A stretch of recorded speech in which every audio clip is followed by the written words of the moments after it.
Y con posterioridad el doctor Alejandro Asperue nos va a hablar de cooperación jurídica internacional en materia civil. Los dejo con los disertantes.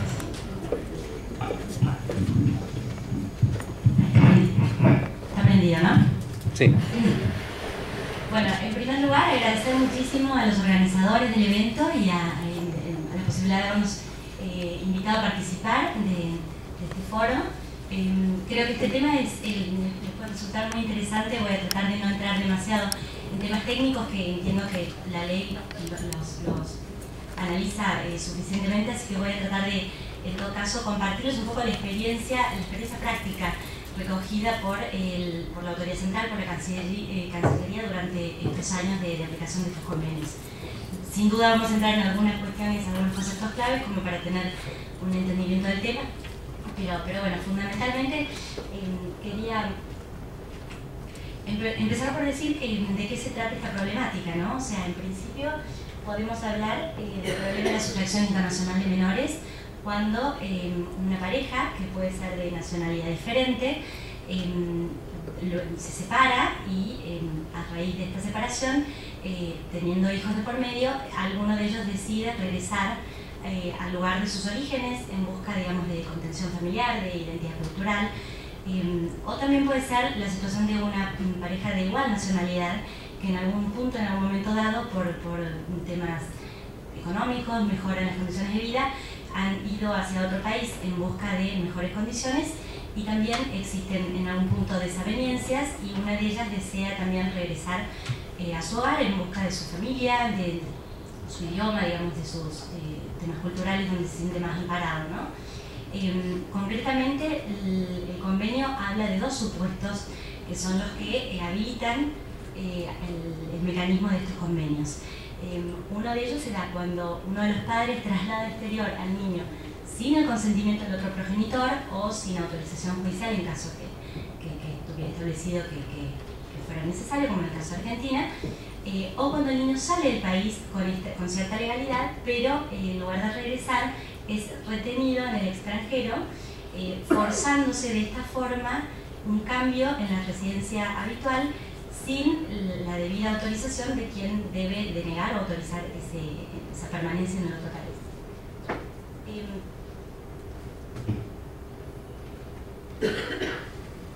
Los convenios de sustracción de menores aparecen como un remedio, como una solución a este tipo de situaciones, en el entendimiento de que las sustracciones internacionales causan un mal en el niño, y en esta oportunidad, bueno, no hemos tenido tiempo de traer algo que habitualmente en las capacitaciones traemos, y que es un video filmado por un director norteamericano donde entrevista a personas adultas que en su infancia fueron objeto de sustracción internacional.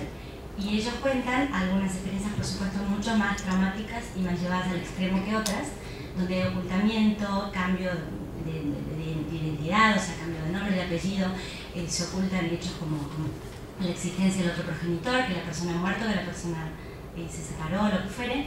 Y ellos cuentan cómo esto quedó en su vida y tuvo un efecto que lógicamente afectó toda la forma de esas personas de pensar, ¿no? En su vida adulta. Generó confusiones, generó situaciones de traumas, inseguridades, culpa, con lo cual no es un tema menor. Por eso mismo es que en la Convención sobre los Derechos del Niño los países, entre otras cosas, se proponen luchar contra las sustracciones ilícitas. Esto es lo que dio pie a que la República Argentina se planteara ser parte de este convenio, ¿no? De estos convenios, que ahora vamos a ver que son dos: la Convención de la Haya y la Convención Interamericana. El Convenio de la Haya tiene actualmente 92 estados parte. Son países de Latinoamérica, de la Unión Europea, bueno, de Asia, de China, en realidad, de África. Están marcados a color. En realidad, este convenio y la Convención Interamericana no tienen demasiadas diferencias, tienen similitudes, por supuesto, en cuanto a la finalidad, el objetivo, los conceptos claves, los requisitos. Señalaría dos diferencias que a mí me parecen más importantes. Una tiene que ver con que la Interamericana, que es posterior, incorpora dos formas de iniciación del trámite que no están previstas en la Haya. Una de ellas es la vía del exhorto y la otra la vía consular.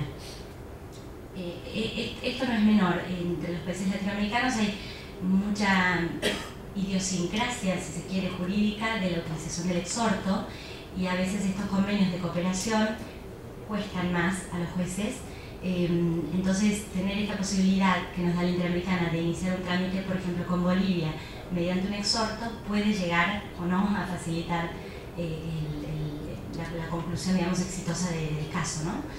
Y otra diferencia que tienen estos dos convenios es el tema procesal. La Convención de La Haya habla de tiempos, habla de un plazo prudencial judicial para resolver una restitución de 6 semanas. Debo confesar que esto no se cumple, o sea, tampoco hago un mea culpa porque en verdad es un plazo judicial, con lo cual esto escapa un poco a las posibilidades de la autoridad central, pero cada vez se está trabajando más para brindar herramientas que permitan llegar a cumplir ese plazo ideal, si se quiere, ¿no? Transcurridas esas 6 semanas, lo que sí puede hacer la autoridad central es solicitar al juez que informe los motivos por los cuales aún no se ha llegado a una decisión. Una suerte de pronto despacho que además le ofrece al juez la posibilidad de asistencia en caso que fuera necesario, ¿no? La Convención Interamericana, en cambio, incorporó algunas pautas procesales. Un plazo de 8 días para correr el traslado para poner excepciones, ahora vamos a hablar de las excepciones, un plazo de 60 días para dictar sentencia y 45 días para ejecutar, que es algo, digamos, novedoso y que es bastante beneficioso.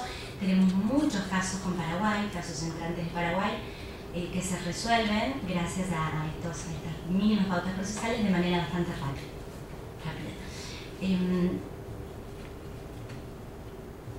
Bueno, entonces entra un poco en el tema del convenio y la finalidad, ¿no?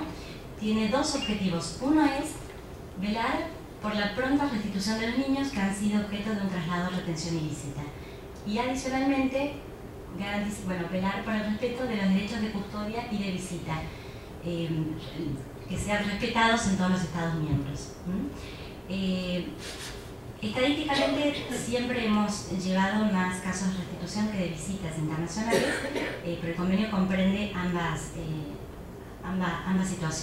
situaciones.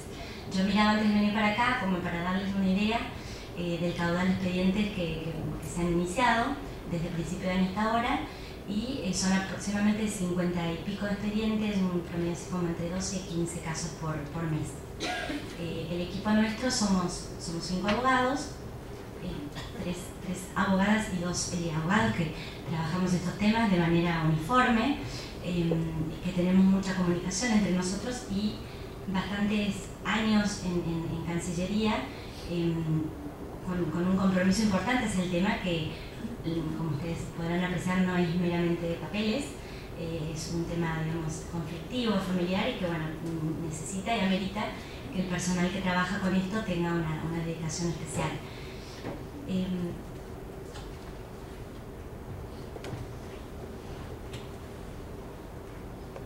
Derecho de custodia y derecho de visita. La Convención define estos dos conceptos dando una definición autárquica. En realidad no habla de derecho, no habla de tenencia de guarda, de patria potestad. En realidad dice que el derecho de custodia será el derecho de el cuidado de la persona y los bienes del menor y la posibilidad de decidir su lugar de residencia habitual. En la República Argentina aplicamos el artículo 264 del Código Civil. Un menor no puede salir del país sin autorización de ambos padres o, en su defecto, del juez. Por ende, independientemente de la denominación que utiliza el convenio, los dos convenios que hablan de custodia, estamos equiparándolo en realidad a la patria potestad, si se quiere, con lo cual la persona que no detenta la tenencia pero sigue un régimen de visitas está en condiciones de reclamar la restitución de un menor si ha sido trasladado al exterior sin autorización o si, saliendo del país autorizado, ha sido retenido. Y el derecho de visita comprende la posibilidad de llevar al menor a un lugar distinto al de su residencia habitual.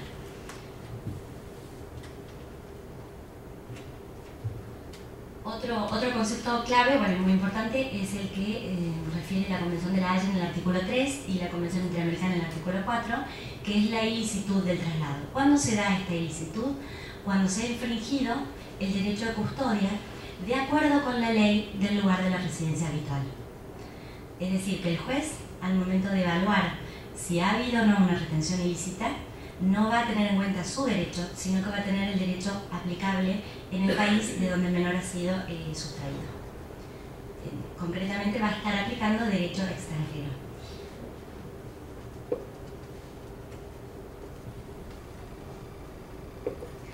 Y el tercer concepto que me parece sumamente importante en este tema es el de residencia habitual. Muchas veces se genera esta confusión de, bueno, pero los padres son argentinos. La nacionalidad, el domicilio no son los puntos de conexión que utiliza este convenio. El convenio habla de residencia habitual, no es un concepto jurídico, es un concepto sociológico, si se quiere, que evalúa los vínculos que tiene el menor con su entorno. Tiene que ver justamente con su centro de vida, ¿no? Es una cuestión que el juez analizará en ese caso concreto, pero no tiene que ver con una situación migratoria de legalidad en otro país, sino con los vínculos que ese menor tiene con ese país.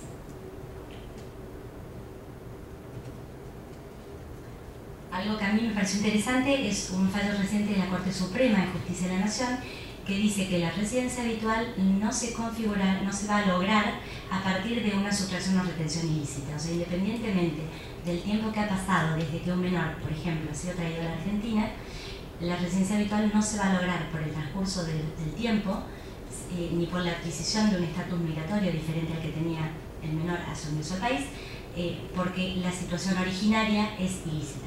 Esto ha aparecido en varios fallos recientes de nuestra Corte de la Nación. El rol de la autoridad central. Acá, bueno, hace netamente, digamos, al trabajo cotidiano que hacemos los abogados en la Cancillería.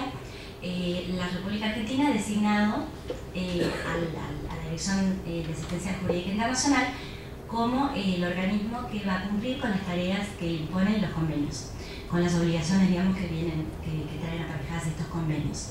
El artículo 6 del Convenio de La Haya y el 7 de la Convención Interamericana hablan de la autoridad central, que sería el organismo encargado justamente del cumplimiento de estas tareas, y estas tareas están enumeradas en el artículo 7.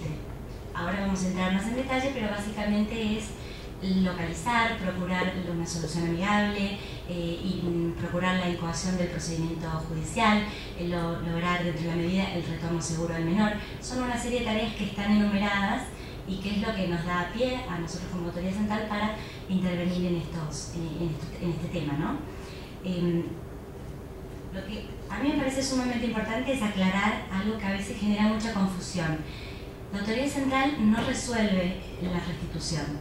La autoridad central facilita la iniciación del trámite, hace un seguimiento del caso, asesora a los peticionantes, se comunica con la otra autoridad central. Está pendiente del proceso y está atrás del proceso, pero no decide. La autoridad judicial es la que en definitiva va a tomar una decisión sobre si esa restitución procede o no. Esto me parece a mí sumamente importante porque a pesar del tiempo que llevamos ya con estos convenios, aplicándolos muchas veces se suscitan dudas. Y sobre todo entre las partes, ¿no? Que de alguna forma nos echan la culpa, pero ustedes hicieron, la decisión la va a tomar el juez, y la va a tomar el juez porque justamente es quien está capacitado para evaluar estas cuestiones claves de las cuales antes hablé, ¿no? De la ilicitud, del traslado y demás cuestiones. La autoridad central puede actuar de dos maneras, o como autoridad requirente o como autoridad requerida. Es autoridad requirente cuando recibe en Cancillería propiamente al peticionante, lo asesora y lo asiste para iniciar el trámite que va a ser enviado al exterior. O sea, es cuando se reclama el regreso a nuestro país de un menor argentino o radicado en Argentina que está siendo retenido o ha sido sustraído al extranjero. En ese caso,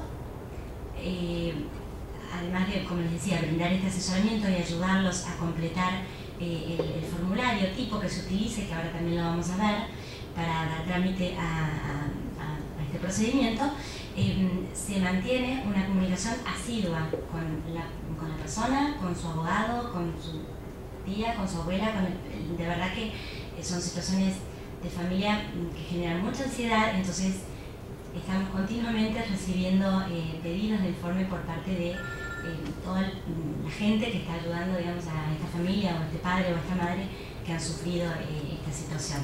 Entonces estamos a disposición y a disponibilidad, no me animo a decir las 24 horas del día, pero sí realmente en horario corrido de 8 a 8 e inclusive en situaciones de mucha urgencia también con ciertas guardias también el fin de semana. En el caso de cuando la autoridad central actúa como autoridad requerida, es cuando recibe de la autoridad central extranjera un pedido de restitución o de visitas internacionales respecto de un menor que ha sido traído y está siendo retenido ilícitamente en nuestro país. Acá el análisis que se hace de ese pedido, que está previsto en el artículo 27 del convenio, es un análisis mínimo de viabilidad. Como decía anteriormente, la procedencia o no de la restitución la resuelve el juzgado, pero sí la autoridad central tiene no solo la facultad sino la obligación de revisar que ciertos parámetros mínimos se cumplan. Tiene que estar acreditar vínculo, ni hablar, la persona que reclama tiene que tener legitimación, tiene que ser el padre, madre, tutor, institución a cargo, digamos, tiene que tener un derecho que lo habilite a iniciar este trámite, tiene que acreditarse la residencia habitual. La residencia se puede acreditar de muchas maneras, comúnmente mediante certificados escolares que acreditan que el menor estaba cursando el año 2013 en tal institución y que estaba inscrito para empezar el año 2014 en tal institución, dependiendo de la edad del menor. Por supuesto hay chicos, bebitos que no tienen todavía edad escolar. En ese caso se puede acompañar documentación del hospital, del sanatorio, digamos, donde es atendido, certificado de vacunas, copia de la obra social, certificados del club. O sea, la idea es acompañar documentación que nos dé la pauta que efectivamente ese menor vivía acá, tenía, digamos, su centro de vida y su residencia acá. Bueno, y otra cuestión que también analizamos es que el progenitor estaba en ejercicio del derecho a custodia. Esta evaluación se hace sencillo, o sea, surge o de pleno derecho de nuestro artículo 264 del Código Civil, o puede surgir de una decisión judicial, o puede surgir inclusive de un acuerdo de partes. Pero digamos, esto es lo mínimo que se requiere para poder dar trámite a un pedido de restitución a visitas. ¿Puedo interrumpir con una pregunta? Sí, como respecto de la ilicitud, que para nosotros en el derecho penal es como un presupuesto que debería ser acreditado vía una sentencia pasada a la autoridad de cosas juzgadas. ¿Qué requisitos tienen? En realidad, estos convenios hablan de los aspectos civiles de la restitución internacional de menores, por lo tanto, se aplica un principio diferente, no como en derecho penal, pero con respecto a la ilicitud o no del traslado, surge claramente, por ejemplo, cuando hay, por ejemplo, una autorización para salir del país que venció y 30 días, por ejemplo, por 30 días, y 30 días más tarde el menor no es restituido. Eso nos da la pauta de que se ha configurado el supuesto de la retención ilícita. ¿Quién hace la ponderación respecto a la ilicitud de esa situación? Lo va a evaluar eventualmente el juez, pero mínimamente nosotros tenemos que contar o con esa autorización de viaje o en su defecto con el impedimento de salir del país en migraciones. Puede ser también que la persona haya salido por Paraguay, por algún lugar de frontera que no esté vigilado. Entonces mandamos un oficio de migraciones y migraciones nos informa que no registra ningún tipo de salida. Eso nos puede demostrar también que efectivamente no ha habido ningún tipo de consentimiento para el traslado. Esa es la documentación que mínimamente se pide, y digo mínimamente porque en realidad muchas veces es la propia autoridad central la que colabora en la obtención de esa documentación. No sé si eso responde. Bueno, con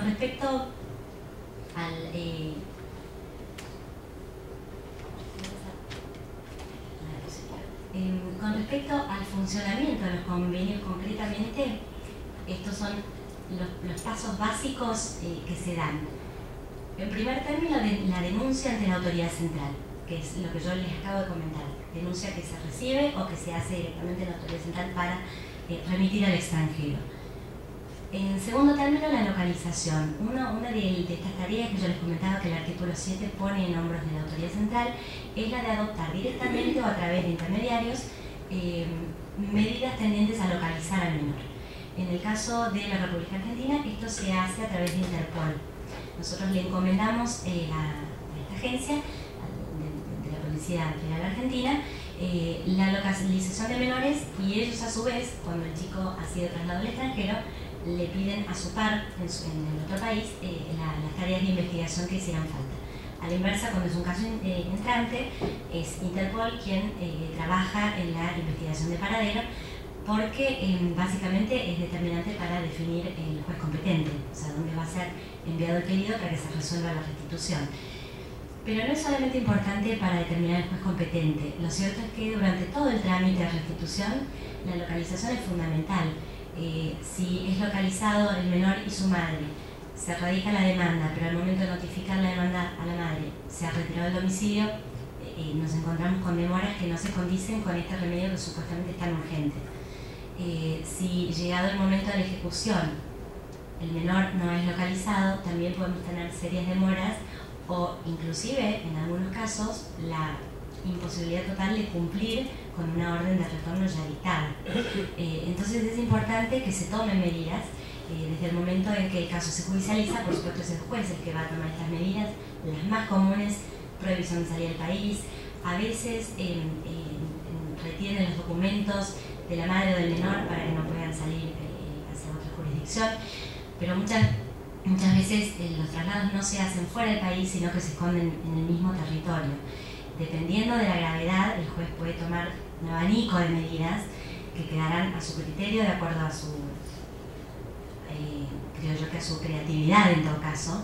Hemos tenido casos donde, por ejemplo, se ha puesto al menor al cuidado no de un instituto, porque, a ver, llegar a ese extremo de sacar al niño del padre o la madre para ponerlo al cuidado de alguien que no conoce, podríamos decir que es bastante extremo y se guarda para situaciones que lo ameriten. Pero podría, por ejemplo, el menor contar con una guardia en el domicilio hasta que se ejecute la sentencia. Hay muchas veces han pedido, por ejemplo, en la etapa de ejecución, que Interpol acompañe el trayecto desde la casa o desde el juzgado mismo al aeropuerto. En este sentido, creo que los jueces conocen, digamos, tienen criterio y conocen cuáles son sus facultades para poder disponer una cosa u otra dependiendo de lo que el caso amerite, ¿no? Solución amigable, este es otro punto que es bastante interesante. Está previsto en el artículo 7 entre las obligaciones del convenio de las autoridades centrales y también en el artículo 10 de ambos convenios, con lo cual se le pone especial énfasis. Hay países que llevan esta solución amigable, la hacen directamente en sede judicial. En el caso de la República Argentina lo hacemos administrativamente desde la autoridad central misma, siempre y cuando contemos con la autorización del peticionante, ¿no? Lo primero que hacemos cuando recibimos desde el exterior un pedido de restitución es consultar si el padre está interesado o no en que se intente una solución amigable. Se cita a la otra parte, se brinda el espacio de diálogo en todo caso para ver si es posible que esta persona que ha sustraído o retiene a los menores acceda voluntariamente a restituirlos, o en el caso de las visitas acceda a permitir un contacto internacional con el progenitor que ha quedado atrás. La ventaja es clara, o sea, no va a requerir de abogado, no va a judicializarse, los tiempos son más cortos. Y entiendo yo humildemente que muchas veces algo que acuerdan las propias partes puede a veces ser más fácil también cumplir, ¿no? Que lo que se impone luego judicialmente después de un cierto tiempo. Así que esto se intenta, la autoridad central lo lleva a la práctica muy seguido, diría, y tiene resultados bastante positivos.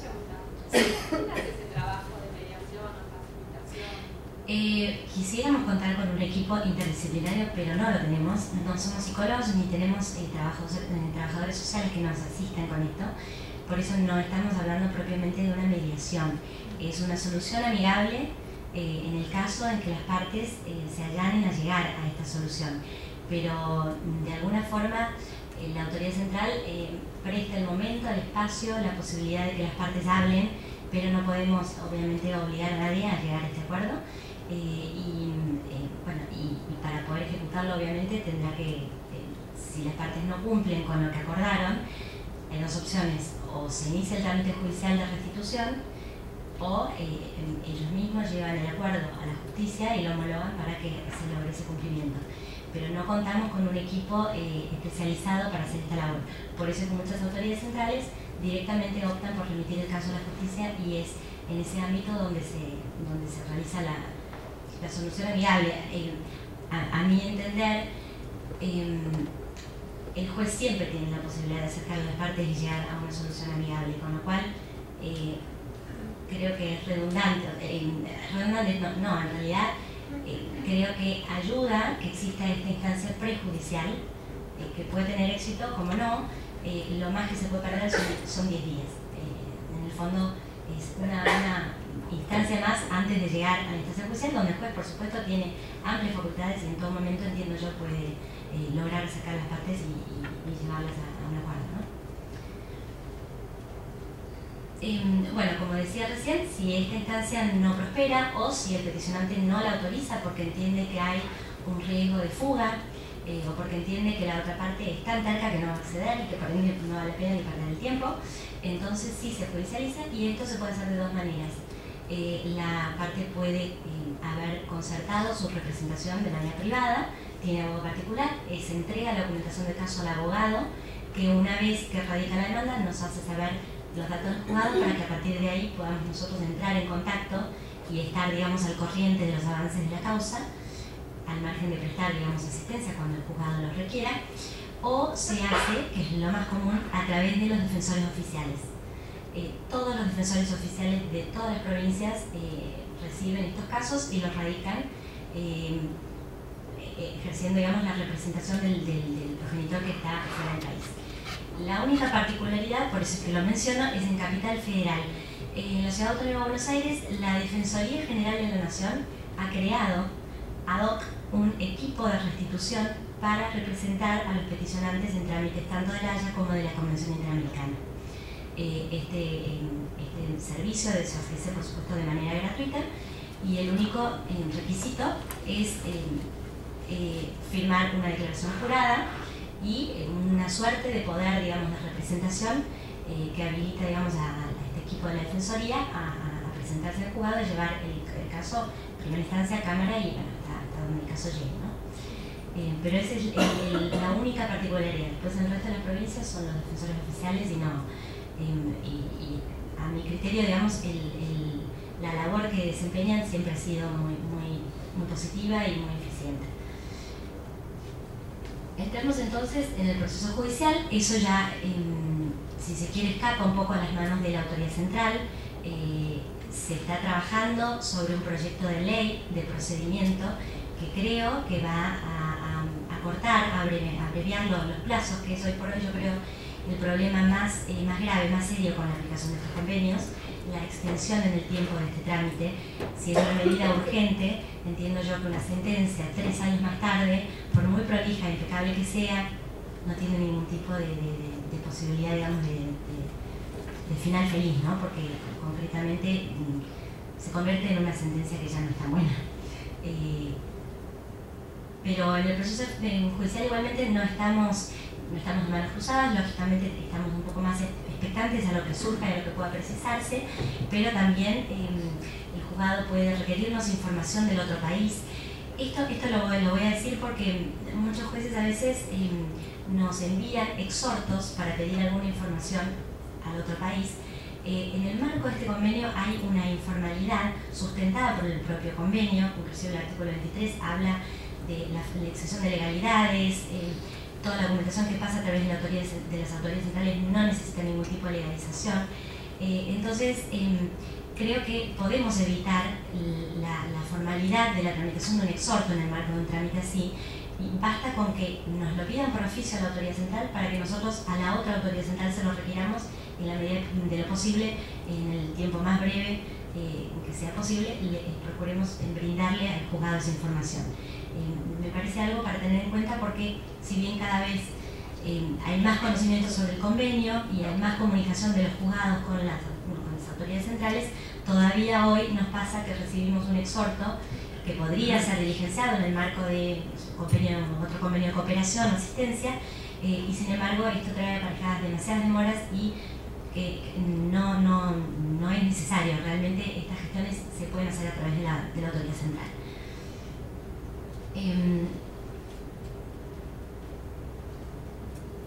El proceso judicial, como les decía, se rige hoy sin una normativa específica en materia de procedimiento, pero es un proyecto de ley que ya ha circulado, digamos, por la Cancillería, está interministerialmente, si no me equivoco, creo que está ahora en justicia, no ha entrado todavía al Congreso, pero es algo que de acá a un mediano plazo podría salir y podría facilitar lo que es el procedimiento.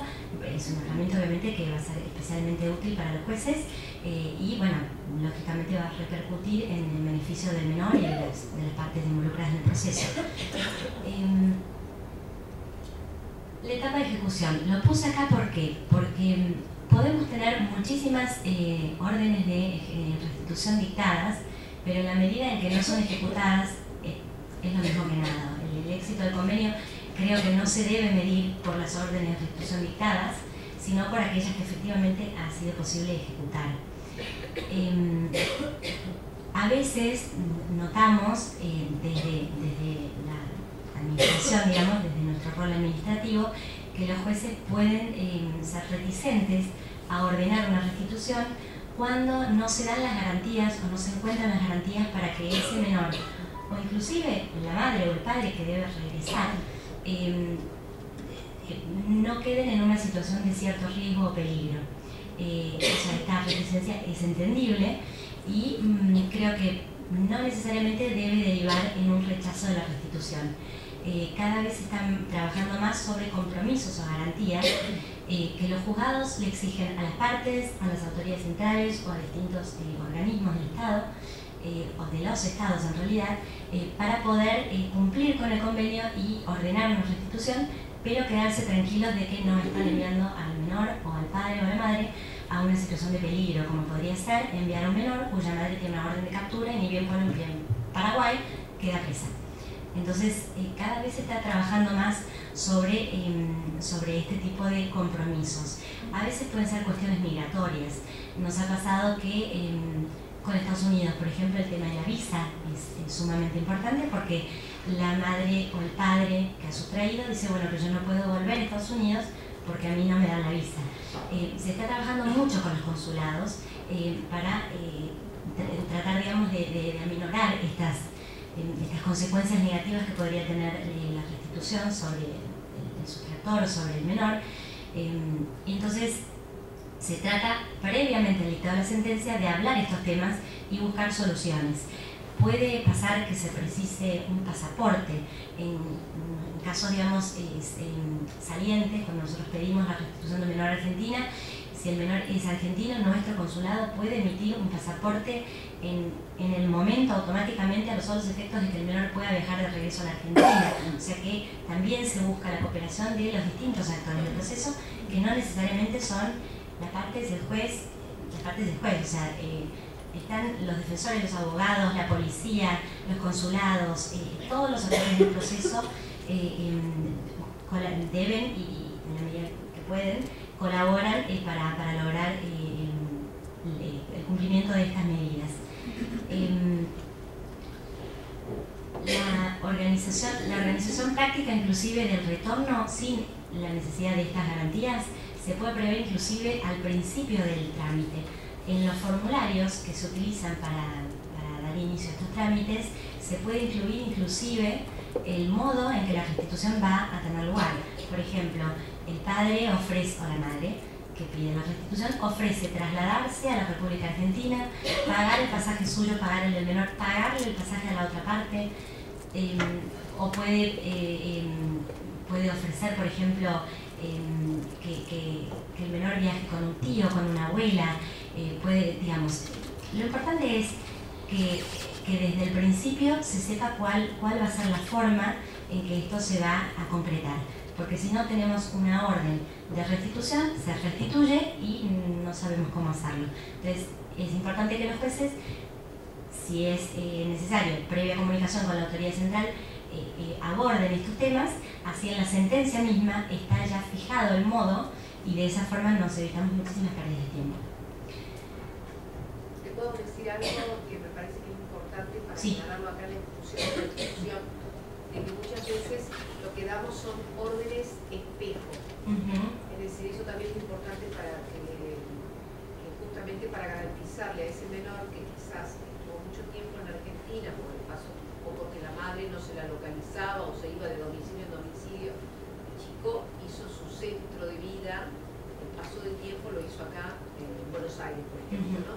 Entonces, el juez de acá puede darle la orden al juez de allá que pidió la restitución, que en cuanto el chico dice, y por ejemplo San Diego, que me pasó hace poco y demás, con la colaboración del padre, que pueda el chico tener un tratamiento allá, es decir, se le pide colaboración a ese juez que nos pidió colaboración para que lo restituyamos, también nosotros le damos esas órdenes. Y a veces inclusive no hay juez ya interviniendo en el otro país, porque este trámite se inicia administrativamente, con lo cual es posible que no exista un juicio de divorcio en el otro país y que haya digamos, una contraparte judicial.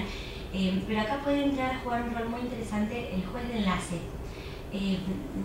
La Conferencia de Derecho Internacional Privado ha creado una red de jueces de restitución de menores, de la Haya.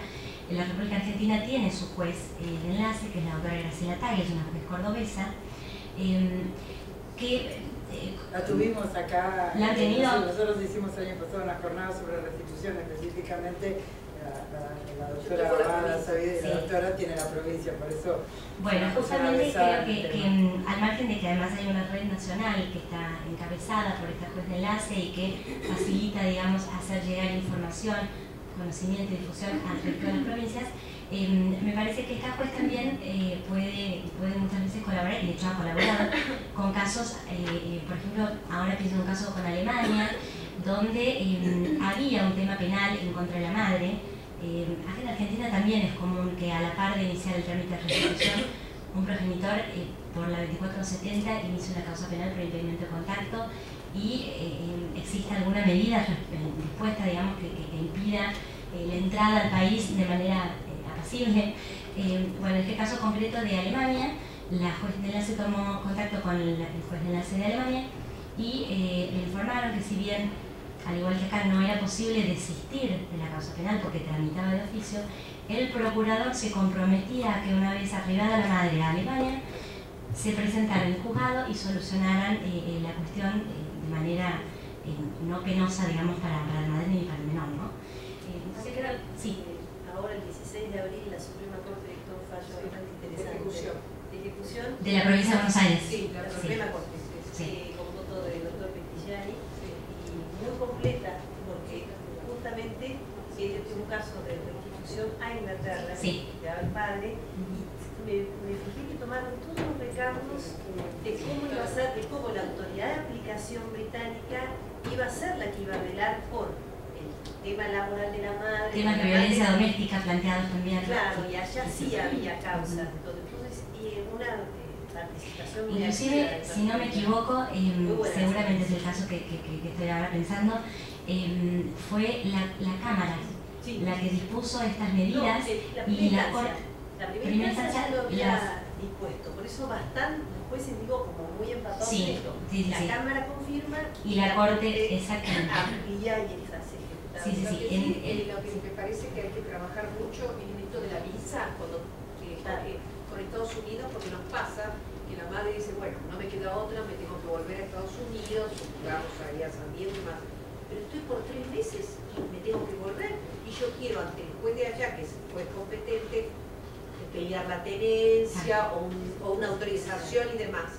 Nosotros lo que logramos es que el padre se comprometiera a pagarle un pasaje para que salga y vuelva. Salga y vuelva al país. ¿Por qué? Porque si no, esta mujer Estados Unidos solamente puede estar 3 meses. Claro. Entonces, con Estados Unidos tenemos sobre Sí, sin ninguna duda. Sí, y de hecho hay una relación bastante estrecha con la Embajada de Estados Unidos. Ellos están colaborando en la medida de lo posible, digamos, de sus posibilidades, con estas cuestiones que se presentan muy comúnmente con Estados Unidos. En ciertos aspectos están con las manos un poco atadas, porque la Embajada no puede disponer cuestiones migratorias que en realidad dependen de Homeland Security de Estados Unidos. Entonces, a ver, son temas de la organización y de reglamentación de ellos, ¿no? Internos, que tienen que, entiendo yo, modificar o flexibilizar para permitir la concreción porque si no, los jueces de alguna forma van a sentir que están poniendo a esos menores sin su madre en una situación también penosa, ¿no? Hay incumplimiento también por parte de los estados de lo que es el acatamiento de los tratados internacionales y de los pactos celebrados, porque si está suscribiendo Estados Unidos o Canadá, que en muchísimos casos también, acuerdos bilaterales, tiene que ser en ese marco en el que se le dé justamente a la requerida o garantías asegurativas, ¿no? De cuestiones que con cada país tenemos temas particulares que más o menos ya, bueno, por la cantidad de casos que llevamos, nos vamos dando cuenta cuáles son las dificultades. Con Estados Unidos esta es una dificultad concreta. Ellos en los que han colaborado es en la emisión de las visas, pero no pueden asegurar la permanencia o el tiempo de permanencia de la persona en otro país. Están trabajando también, y que esto también es muy importante, con el tema del acceso a la justicia en Estados Unidos. No solo porque Estados Unidos ha hecho reserva respecto al tema de la representación en los convenios de la Haya, en este convenio, digamos, del 80, a pesar de la reserva, ellos trabajan para ofrecer un servicio de abogados pro bono y no se desentienden absolutamente del tema, pero bueno, no lo hacen obligados, sino a modo de buena voluntad.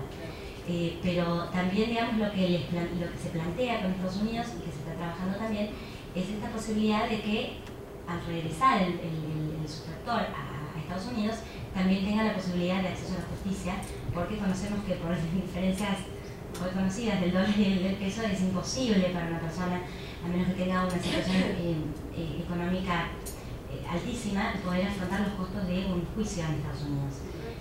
Recientemente hemos tenido un caso de un papá, un caso saliente con Estados Unidos, donde no pudo Estados Unidos procurarle un abogado y lo tuvo que contratar de manera privada. El costo de primera instancia, estamos hablando, y a Dios gracias se concretó el retorno, fue de $70.000.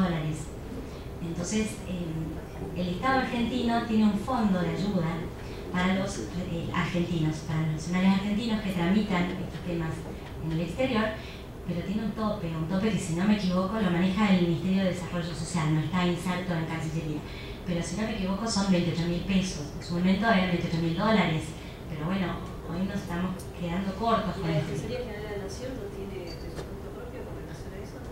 No, ellos en lo que asisten es en los casos entrantes, en la representación.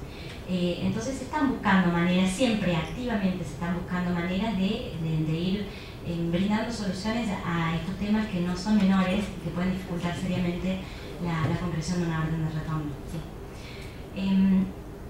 Bueno, respecto de este tema voy a pasar, a menos que quieran que ahonde un poquito más, pero sí. Se nos va a ir muy tarde.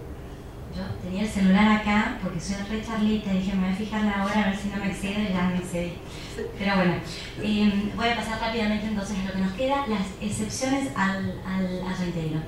Son tres básicamente. El peticionante no ejercía el derecho a custodia al momento del traslado o consintió con posterioridad al traslado, esto creo que no genera ningún tipo de duda.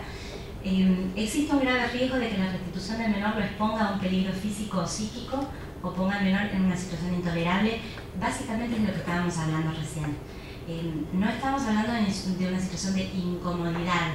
No, estamos hablando concretamente de un riesgo serio al cual puede verse obligado a enfrentar el menor o el progenitor que lo traslada, y que merece, digamos, cierta ponderación.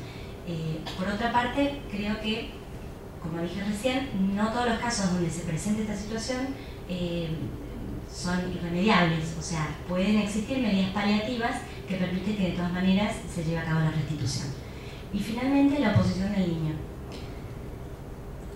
Esto sí se las trae en realidad, porque no es meramente una opinión. Estamos hablando de que el juzgado, bueno, el juez debe evaluar la madurez, la edad del menor. No es lo mismo un chiquito de 3 años que un chiquito de 13 o 14. Lógicamente que cuando pasa mucho tiempo, no me animo a hablar de alienación parental porque no soy psicóloga, pero sí puede haber una influencia importante del progenitor con quien está conviviendo el niño. Entonces las opiniones que vierte ese menor pueden estar muy afectadas por lo que se le ha ido de alguna forma, conscientemente o no, metiendo en la cabeza. Entonces, mientras los jueces, el tribunal cuente con un equipo técnico, creo que es mucho mejor para poder evaluar esta opinión del menor.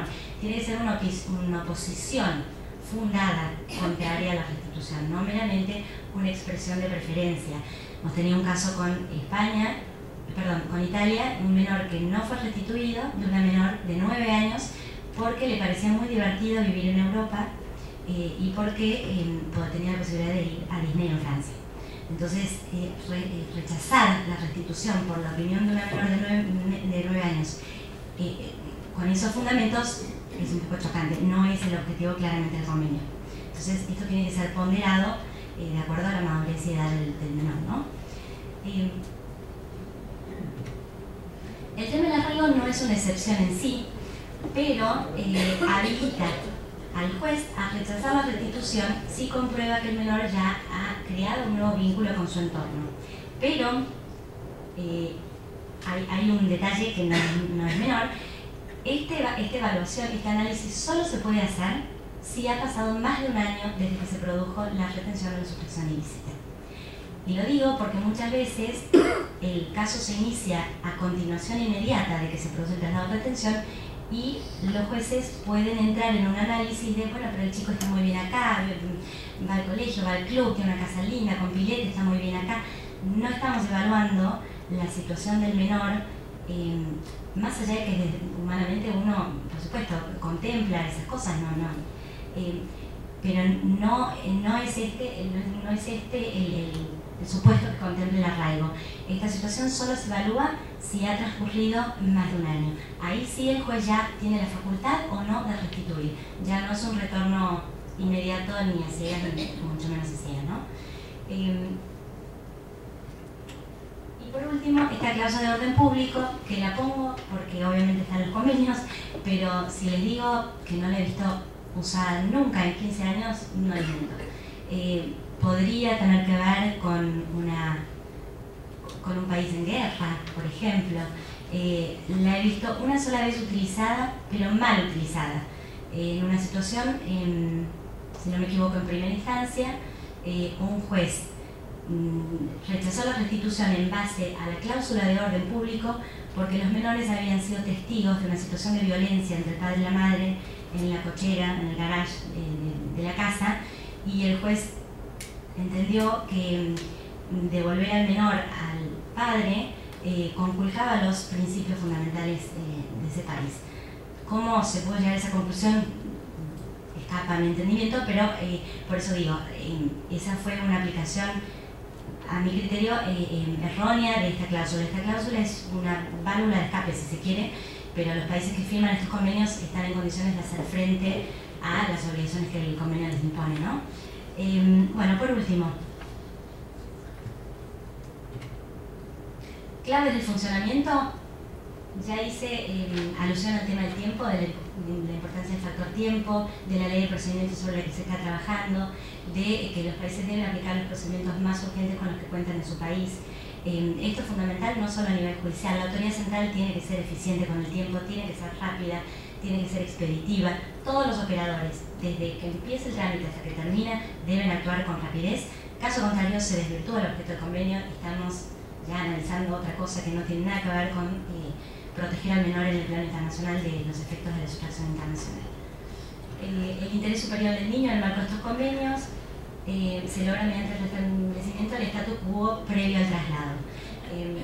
Efectivamente, los países, los estados, cuando han firmado el convenio, entendieron que el interés superior del niño se ve protegido, debidamente protegido, cuando es restituido, siempre y cuando no haya un motivo de excepción. Por supuesto, en ese caso la protección no la da la restitución, sino el rechazo a la restitución.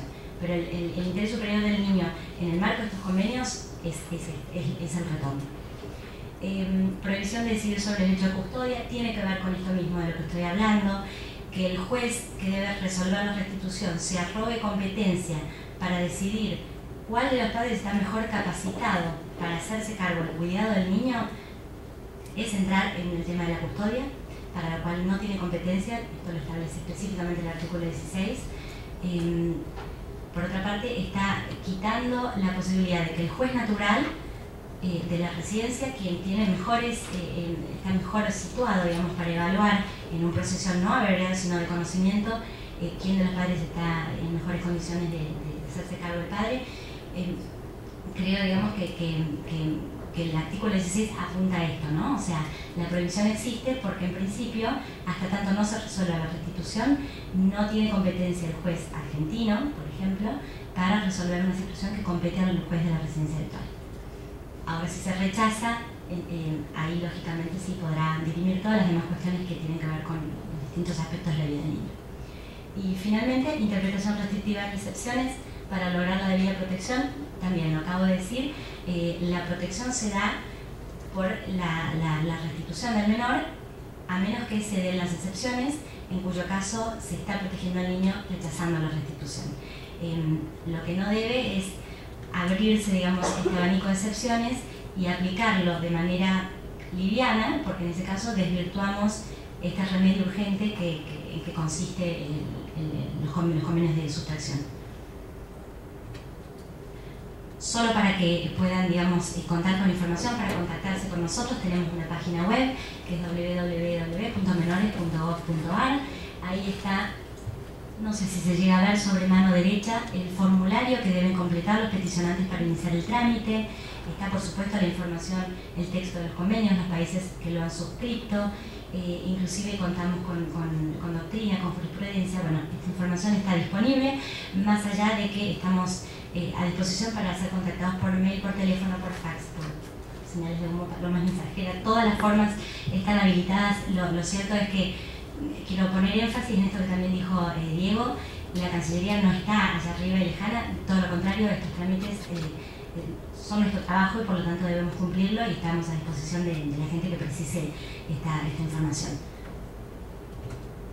Por último, también está la página de la Haya, que se las muestro no para hacerle marketing, pero porque realmente me parece muy completa.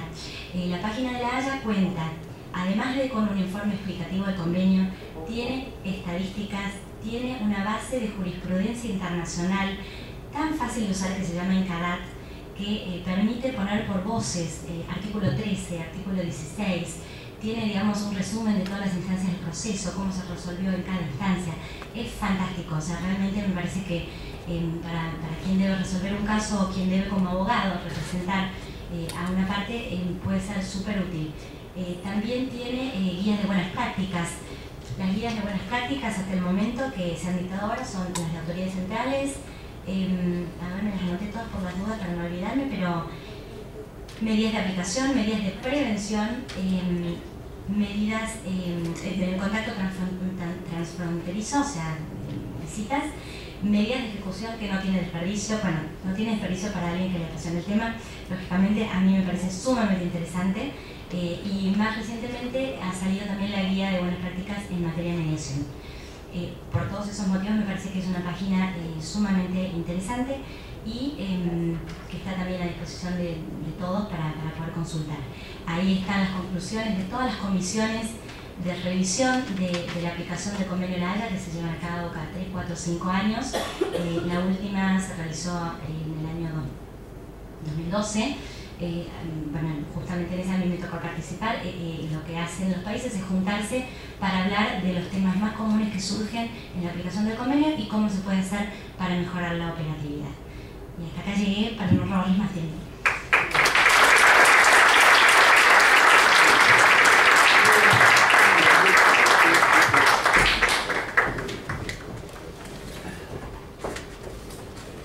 Voy a hacer un cambio de cartel, ese sí, todo el mundo sabe.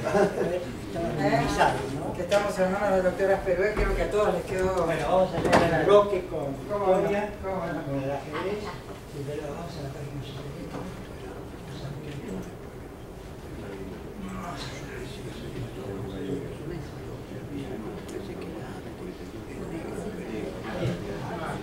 Bueno, buenas tardes a todos. Buenas tardes. En primer lugar, quiero agradecer a las instituciones que han organizado este seminario, esta jornada, y particularmente a las autoridades de esas instituciones que tan cordialmente nos han recibido a los miembros de la Cancillería que estamos presentes acá para exponer sobre un tema que nos interesa a todos y que cada vez va a ser de mayor demanda, atento como está globalizándose el mundo, que ha convertido, como decía McLuhan, en la aldea global. Es decir, cada vez estamos en un mundo más chiquitito, más interconectado y más sujeto a complicaciones propias de todo lo que no se produzca cuando hay más actores en esta aldea global, donde hay más intereses, más conflictos, y necesariamente por parte de las autoridades estatales y las ONG o todas las instituciones que giran alrededor de lo público busquen soluciones a esos conflictos y a esas diferencias. En general, tengo que hacer un juicio de valor respecto de cómo está funcionando la cooperación. Bueno, yo preparé este trabajo que tiene un antecedente porque lo expuse. Primero fui invitado por el Superior Tribunal de Justicia de la provincia de Río Negro a raíz de una exposición previa que yo había hecho en la Junta Federal de Jueces del país, y fui invitado por las autoridades del Superior Tribunal de la provincia y expuse este esquema que me ha servido para exponerlo en algunas otras oportunidades y que hoy voy a repetir ante ustedes. El tema quiero aclarar cómo lo he planteado para que resulte lo más didáctico posible y pueda serle a ustedes de utilidad. En primer lugar, la primera parte está referida a lo institucional propiamente dicho, luego pasaré a algunas cuestiones normativas específicas y por último iremos a la parte práctica, por aquello de aquel viejo dicho de que cuando la teoría se fue a nadar se ahogó por falta de práctica. Entonces, lo que vamos a hacer es tratar de que la teoría, cuando ustedes estén operando, van a operar prácticamente y la teoría va a quedar un poco, van a salvar el pellejo, para decir no se van a hundir. Bueno, en primer lugar, lo institucional. El Ministerio de Relaciones Exteriores tiene una dirección de asistencia jurídica internacional, en la que estamos mis colegas y yo, la doctora Granillo, Diego, exponiendo. Integramos la dirección que depende de la Dirección General de Consejería Legal, y a su vez depende de la Secretaría de Relaciones Exteriores. Hago una palabrita que voy a señalar que implica el cambio de lo que significa o que arrastra estas cosas que van imponiendo la realidad y que necesitan que nos vayamos adecuando desde el punto de vista normativo. Esta Dirección de Asistencia Jurídica se llamaba anteriormente Dirección de Asistencia Judicial Internacional, poniendo el acento en uno de los aspectos que era lo judicial propiamente dicho. Hoy esta palabra ha sido superada y motivó el último decreto que hizo una reestructuración en el Ministerio y se incorporó la palabra jurídica en lugar de judicial, por entender que es comprensiva de todo el fenómeno jurídico, del cual lo judicial es una parte, como ustedes lo han visto en todas estas cuestiones vinculadas con la cooperación. Bueno, esta es una cooperación, yo lo pongo como es una aproximación, por lo siguiente: cuando uno hace un trabajo de este tipo o redacta un artículo para su publicación, tiene que tener en cuenta qué es lo que dice y cómo lo dice, porque lo que dice implica qué es lo que no dice. Es decir, hay que hacer un proceso de selección para volcar aquello que uno entiende que es lo más interesante y lo que puede ser de utilidad. Esto es típico en cualquier trabajito de tipo académico o publicación que uno tenga que llevar a cabo.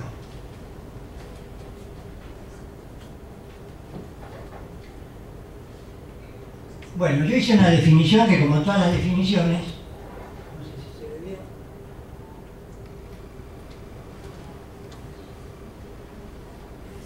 puede ser caprichosa y arbitraria, porque es un tema que el autor elige cuál sería el texto pertinente. Y acá ponemos que en realidad hay dos temas. Uno, la cooperación jurídica internacional es un sistema, y esto es lo importante, que vincula a todos los estados de la comunidad internacional en la realización de actos jurisdiccionales, y esta es la esencia, fuera del respectivo ámbito territorial, como así también en el desarrollo de acciones tendientes a fomentar la integración de los sistemas jurídicos nacionales. Entonces ustedes ven que esto tiene dos temas. En primer lugar, es que es un sistema que engloba o relaciona a la cooperación jurídica, y luego, que es lo propiamente que concluye el trabajo en la concreción de un tratado internacional y en la práctica de la actividad jurisdiccional en virtud de esos tratados. Estamos hablando de cuando hay tratado por la vía convencional. También es cierto que ello es posible por la vía de la reciprocidad cuando no hay tratado. Y el otro tema es que paralelamente a eso hay una serie de trabajos, de estudios, de camino hacia los tratados internacionales, que es esta segunda parte que decimos que se hacen mecanismos, se buscan mecanismos para ir arribando. Son las reuniones internacionales, que una de ellas puede ser esta, que tocan los temas de cooperación y se va avanzando hasta llegar a reuniones formales con las delegaciones en la búsqueda y concreción de un tratado que después integra la convención. Bueno, marco normativo propio. Yo voy a tratar de hacer un repaso rápido para no hacer el tiempo. Acá hay, respecto a la cooperación hay 100 normas muy precisas, y dentro de esto más o menos el marco normativo queda limitado. En primer lugar, el artículo 27 de la Constitución Nacional, que dice que los tratados deben conformarse con los principios de derecho público, ubica los tratados como la ley suprema de la nación. Y el artículo 75, inciso 22, que es sumamente importante porque cambió todo el sistema y la primacía de las normas respecto de cómo se entendía antes, más los fallos, Fibraca, etcétera, etcétera, de la Corte, y les otorga conjuntamente con los concordatos jerarquía constitucional. Incorpora 10 tratados de derechos humanos a los que les confiere jerarquía constitucional, con lo cual estamos en el plano, digamos, de normativo superior. Y adjudica los convenios de integración supranacional que se deleguen competencia y jurisdicción, condiciones de igualdad. Y por último, faculta a los tribunales de la nación a aplicar el derecho emergente de ellos. La otra parte normativa que comprende la cooperación, aparte entonces, es la Constitución por un lado, los tratados por el otro, y necesariamente los códigos procesales, ya sea del país del cual sale la solicitud de cooperación, hacia el país de destino, que también va a tener un sistema procesal para concretar. Bueno, la Convención de Viena, esto es importante, que es lo que entiende por tratado, pero y acá hay un punto importante que es el artículo 27.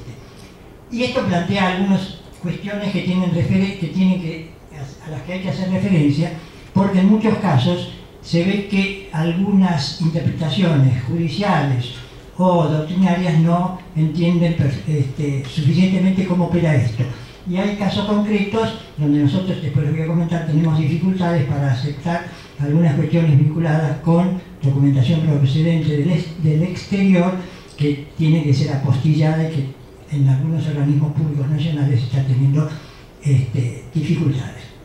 Y este es el punto del artículo 27, el más importante en este caso, que dice que el derecho interno y la observancia de los tratados. Y una parte no puede invocar las disposiciones del derecho interno como justificación del incumplimiento de un tratado. Este es un punto especial que nosotros muchas veces tenemos que hacer referencia para vencer esa disímil opinión del organismo público. Bueno, y esto yo lo quiero señalar desde el punto de vista de cómo se van generando, en qué ámbito se generan las normas que luego son los insumos con que trabaja la Dirección de Asistencia Jurídica Internacional. En primer lugar, los ámbitos son la Conferencia de la Haya de Derecho Internacional Público, de fines del siglo XIX, institución especializada y señera en el ámbito de la cooperación, las conferencias especializadas interamericanas, las CIRIPS, que han sido varias, los tratados de cooperación jurídica internacional del Mercosur, y finalmente los tratados bilaterales, es decir, los ámbitos estos, la Haya, del Mercosur o de la CIRIPS, que son los de la OEA, y los tratados bilaterales integran el marco normativo propio de la cooperación.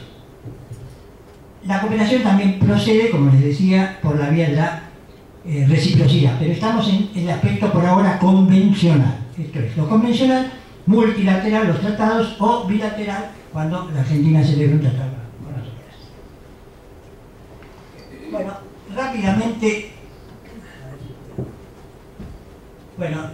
rápidamente hay convenios que son los que tienen uso más frecuente, que se van sucediendo en el tiempo, y en materia de notificaciones es el procedimiento civil, luego ha sido superado por el último convenio, que es el del 65, después en materia de prueba, y después estoy invadiendo la jurisdicción de la doctora Granillo con el convenio sobre aspectos civiles de la Instrucción Internacional de Menores, y por último, que no lo vemos bien, pero es el convenio del 61 suprimiendo la exigencia de legalización.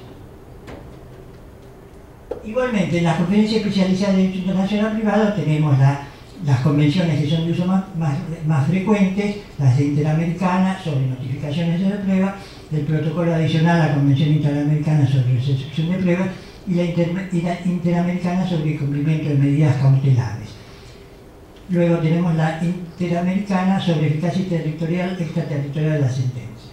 Después les voy a decir cómo funciona esto en la práctica en forma, digamos, secuencial, pero en forma operativa respecto de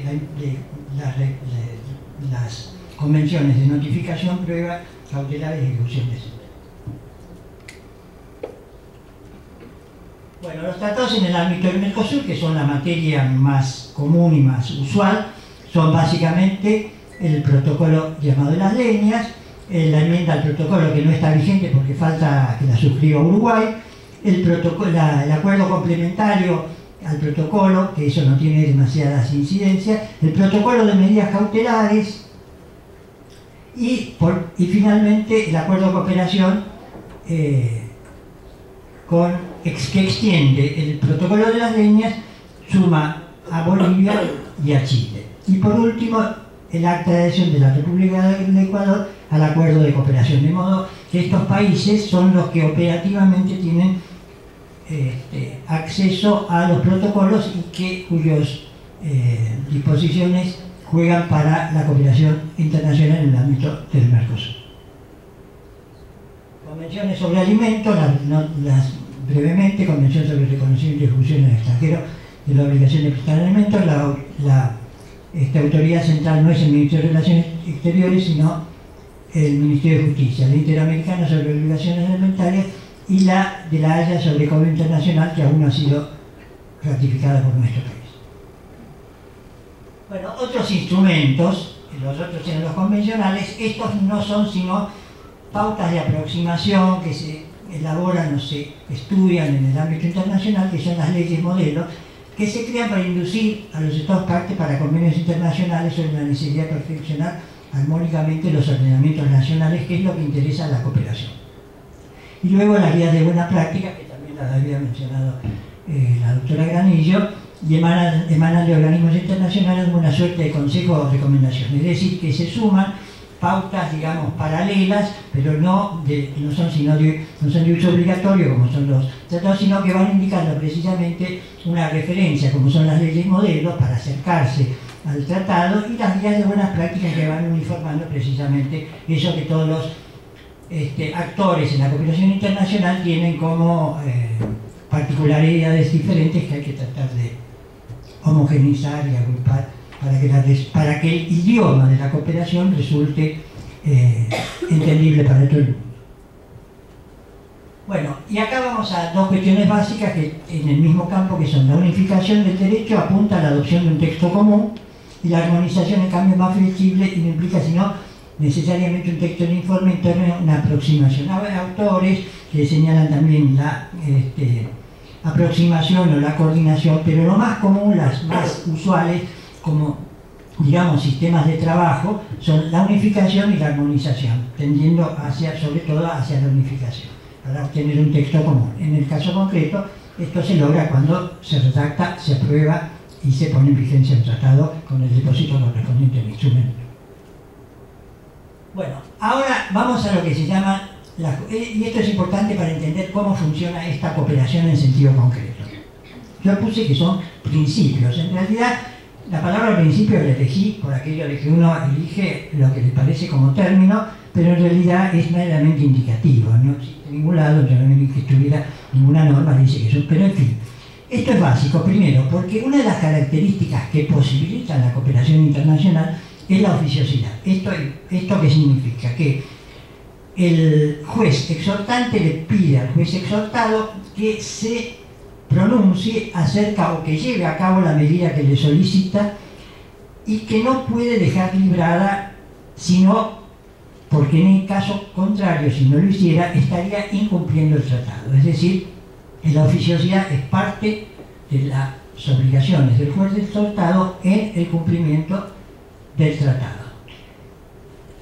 Otro principio básico es el de la gratuidad. ¿Por qué? Porque en muchos casos los que acceden a las necesidades ante los tribunales de los estados se encuentran con que tienen que a lo mejor notificar o hasta medir una de prueba en un país lejano, con un procedimiento local, un procedimiento de foro local que no se conoce y cuyos costos tampoco tienen capacidad de afrontar. En consecuencia, esto funciona por la oficiosidad y la gratuidad.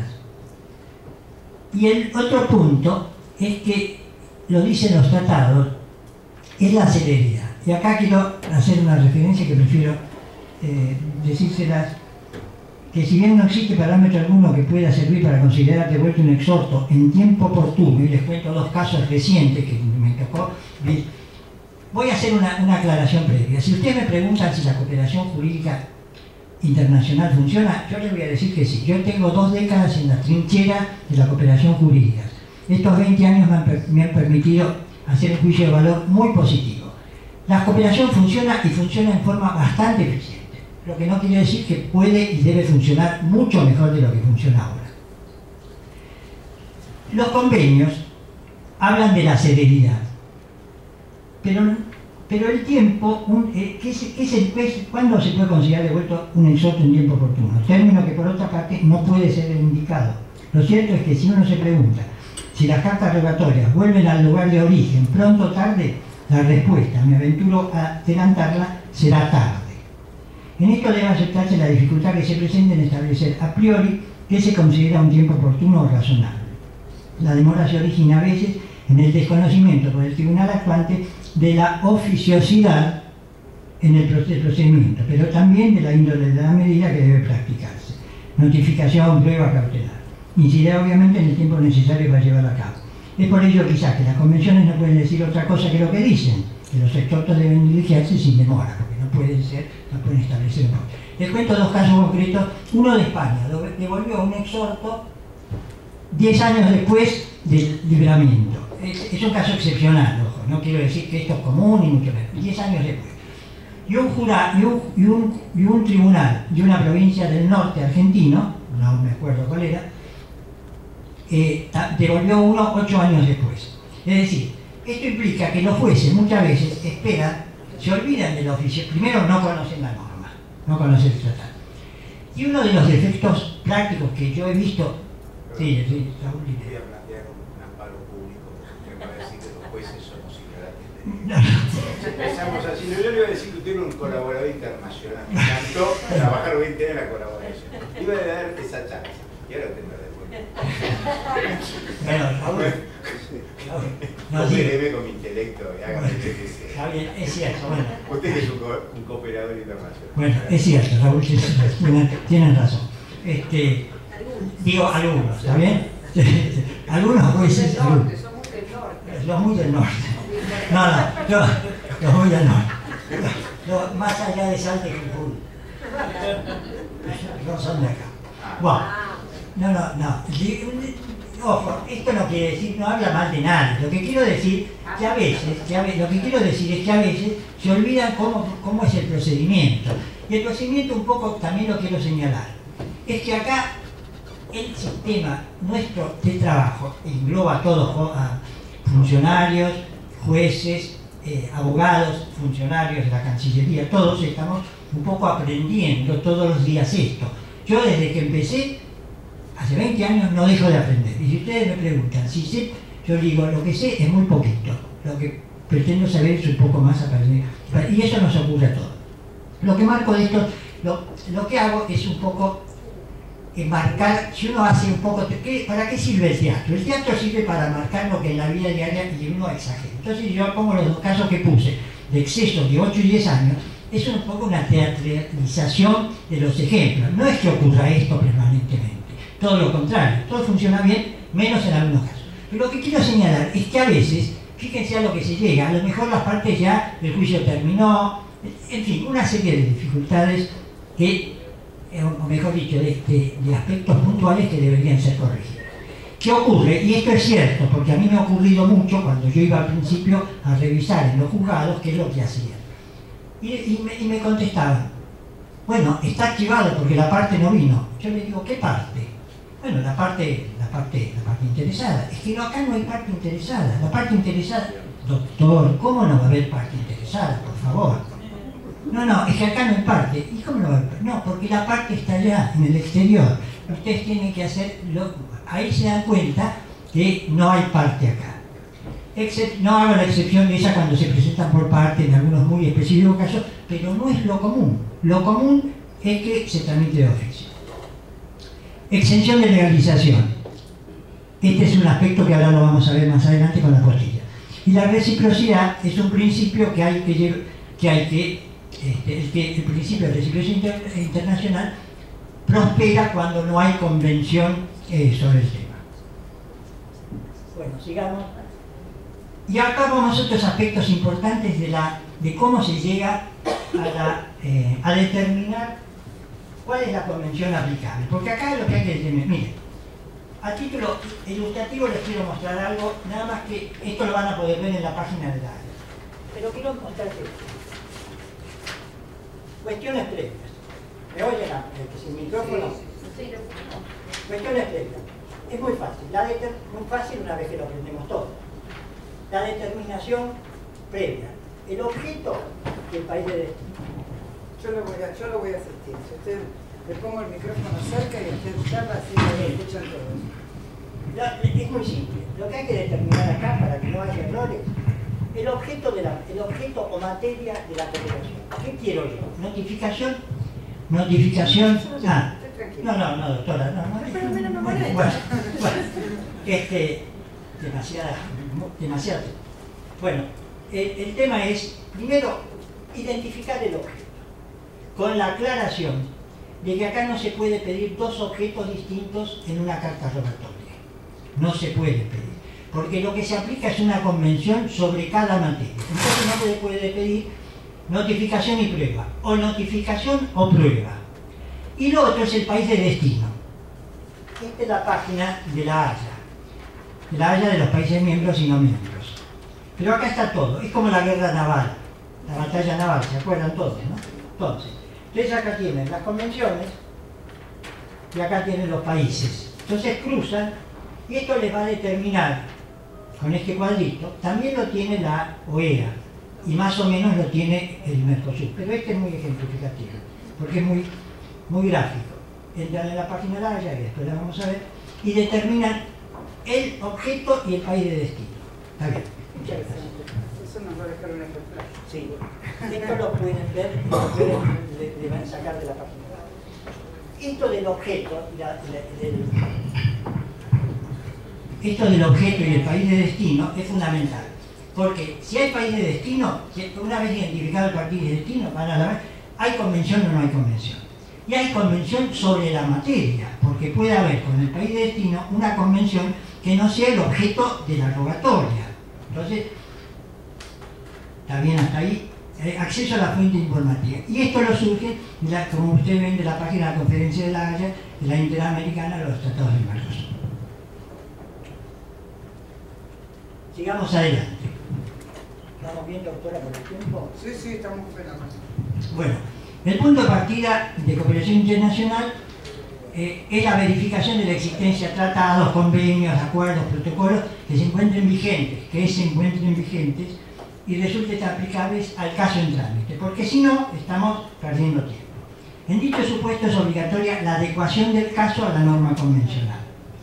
No adecuamos la norma convencional al caso. adecuamos el caso a la norma convencional. Entonces hay que ajustarse, porque acá no hay un imperium del Estado, del tribunal local, sino que hay la necesidad de adecuar a la norma, porque esto va a venir. Primero, el camino que se sigue en la cooperación cuando se libre un exhorto es, primero, el abogado lo presenta, o si no es abogado será en el caso de derecho penal, lo presenta al tribunal. El tribunal lo revisa y si está bien lo manda. ¿Dónde lo tiene que mandar? A la Cancillería, que como hoy decíamos, decía el doctor Boselli, es la puerta de entrada y de salida de la cooperación. El control de la Cancillería es un control formal sobre las cuestiones de adecuación de la rogatoria al tratado. Si no está en forma y de acuerdo a los dos ítems de país de destino y objeto de la medida, se devuelve para que se corrija. Como se dijo, como decía Diego Soler, nosotros no somos correo. No tenemos que recibir y mandar. Tenemos que recibir, examinar, devolver si está mal y enviar si está bien. De no existir en el país requiriente requerido, convención alguna es el principio de reciprocidad. Bueno, solicitud de cooperación. ¿Cuáles son las vías de tramitación? La vía diplomático-consular, vía autoridad central, vía particular. No interviene la autoridad central, el exhorto lo tramita el interesado y debe tener las correspondientes realizaciones. Y hay una comunicación directa entre jueces de fronteras, que esto no está prosperando mucho y tiene algunos problemas. Lo que quiero señalar, que la vía diplomático-consular está siendo, como lo adelantó, como se adelantó en la primera exposición, está siendo dejada de lado, si es que ya no está excluida, porque hay algunos países que todavía estamos canalizando las solicitudes por la vía de la embajada. Pero la embajada lo tiene que transmitir al ministerio local, que opera como autoridad central. Bueno, y esto un poco ahora volvemos a los objetos, tenemos identificado el país de destino y tenemos identificada la medida. Esto, fíjense una cosa, a título más o menos de paralelo. Las notificaciones, la cooperación internacional comprende estos 4 grandes capítulos y no otros, porque toda otra cosa queda subsumida dentro de estos 4 que son las notificaciones, la prueba, las medidas cautelares y la ejecución de sentencia. No todas las convenciones tienen todas las medidas, ni con todos los países tienen las mismas convenciones. Por ejemplo, las convenciones de La Haya no tienen cautelares ni ejecución de sentencia, solo tienen notificación de prueba y aparte otra cantidad pero para nuestra modalidad de trabajo, estas son las de notificaciones y de prueba. Estas son las notificaciones y de prueba, son lo que se llaman medidas de primer grado, que son las más fáciles de obtener el resultado y van en degradación, porque si ustedes se fijan, notificar es el acto más simple, más fácil, si está todo bien, tanto la autoridad requirente como la autoridad requerida tramitan y esto funciona muy bien. Por ejemplo, con Estados Unidos, que funciona a través de la Convención Interamericana sobre Exhortos y Cartas Rogatorias, diligencia en un tiempo muy rápido, ellos tienen muy asentado, porque la autoridad central la han delegado en un organismo que se llama Process Forwarding International, que está situado en el estado de Washington, y sin embargo funciona todo muy bien. Nosotros lo hemos jugado nosotros a la autoridad central, ellos notifican y vuelven. Estados Unidos hace muy bien las notificaciones. Y en eso se saca 10 puntos. Prueba. Estados Unidos saca 2 puntos prueba.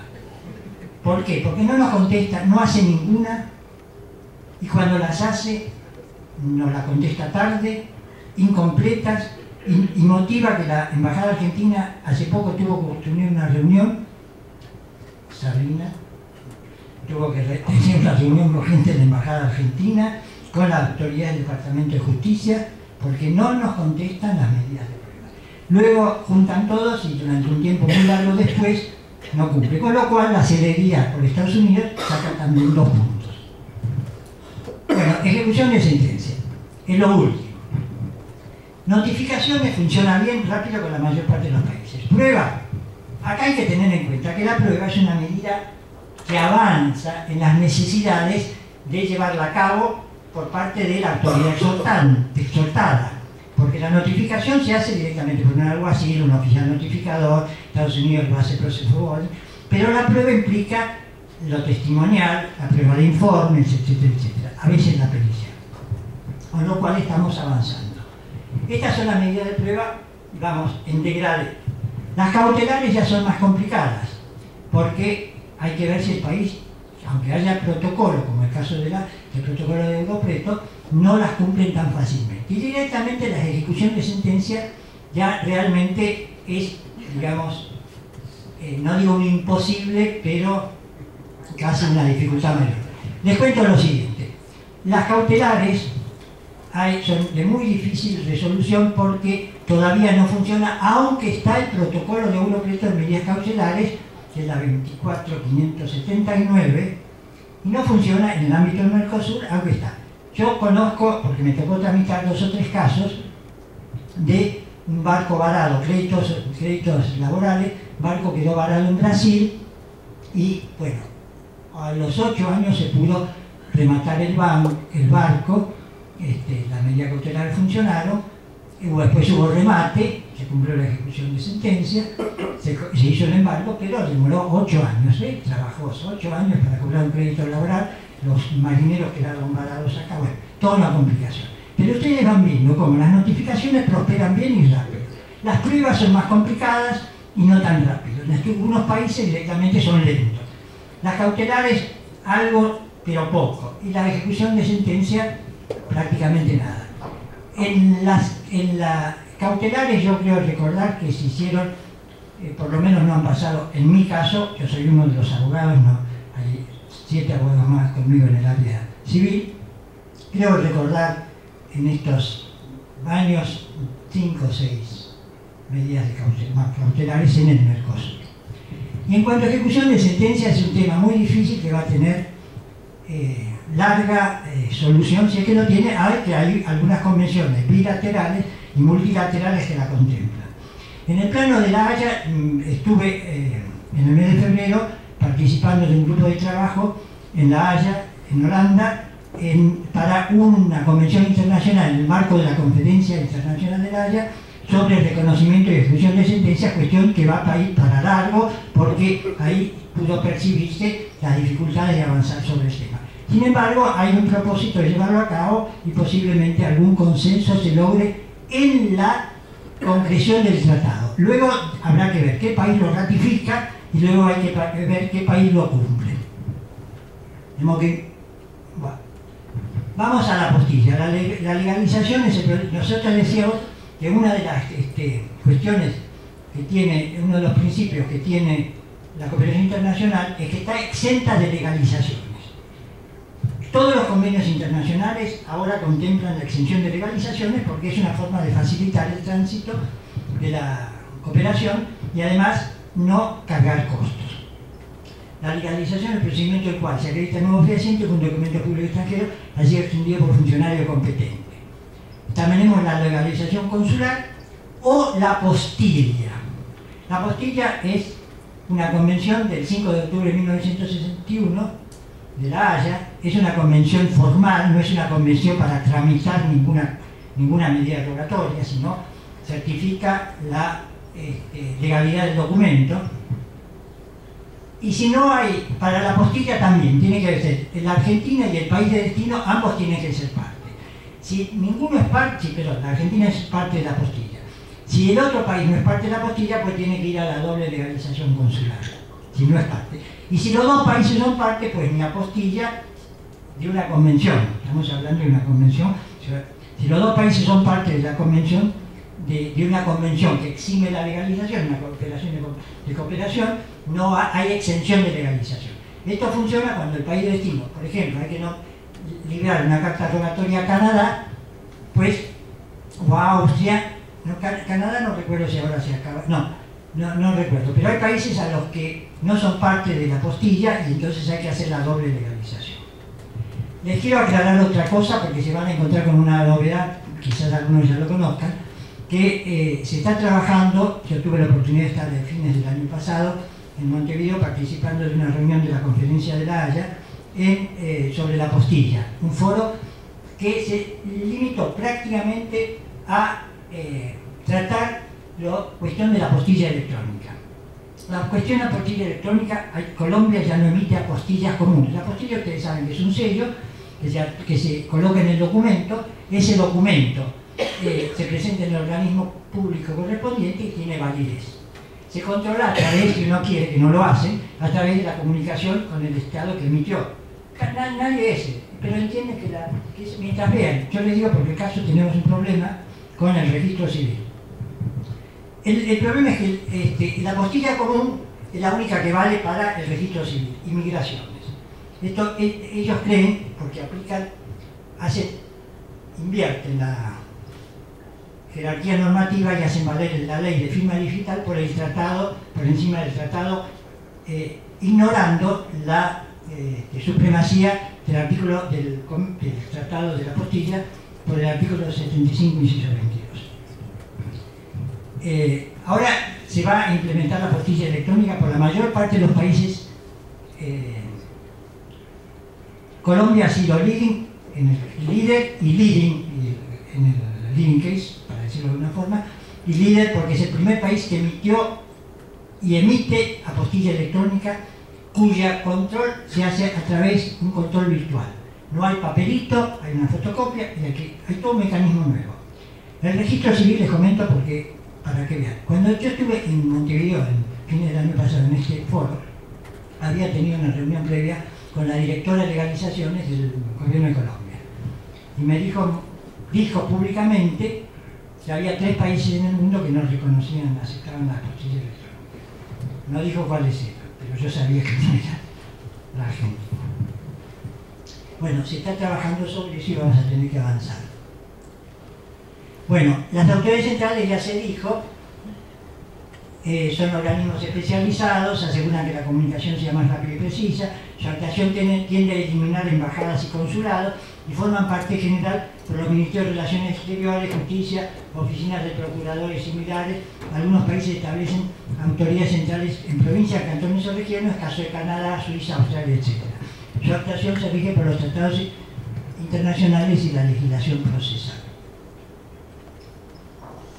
Bueno, actúa como autoridad central. Esto es la autoridad central que nace a partir, como se dijo anteriormente, de la Convención de La Haya del 65, opera como un centro neurálgico hacia el que convergen e irradian las solicitudes de cooperación. Responde, bueno, después interviene acciones vinculadas con proyectos, los acuerdos internacionales, y responde las consultas a las autoridades o particulares. Redes hemisféricas, y después hay una red de cooperación en el marco de la Organización de Estados Americanos, red de Interamérica Cooperación, asistencia mutua en materia de derechos, familia y niñez, y hay otras redes, red iberoamericana, red internacional de jueces de La Haya, que ya se mencionó, red judicial europea en materia civil y comercial, y red judicial. Estas son algunas de las tantas leyes. Las páginas de consulta son las que tienen el ministerio, las menores, las de La Haya, las de penales, etc. De modo que después tienen todo para ahora. Bueno, yo con esto quiero terminar, pero antes quiero darle a los operadores un caso a quienes hacen los exhortos. ¿Algunas observaciones, si tengo tiempo, doctora? Sí. Vamos a ver también si hay alguien que quiera preguntar algo. Sí, quiero de paso decirles lo siguiente, que yo lo marqué por esto. Bien. La confección del exhorto carta rogatoria se lo doy como una guía básica, muy elemental, para que tengan en cuenta que todo el esfuerzo que implica, desde armar el caso, redactarlo, presentarlo para su consideración al tribunal. El tribunal lo considera que está bien, lo remite a la Cancillería, y si no lo devolvemos y lo mandamos porque no estuvo bien, y lo devuelve la autoridad central extranjera o el juez exhortado, en su caso, vamos a perder por lo menos 6 meses o un año. Bueno, confección del exhorto, que está exhorto, carta relatoria, exhorto suplicatorio, solicitud de asistencia, llámense como quiera. Los errores que se cometen a veces son los siguientes. Un poco los hemos esbozado. Solicitar una medida judicial a un país que no es miembro de alguna de las convenciones que la contemplan. Entonces nosotros lo hemos hecho muchas veces, a menudo. Tenemos que devolverlo porque piden, por ejemplo, yo he visto que piden para una medida en España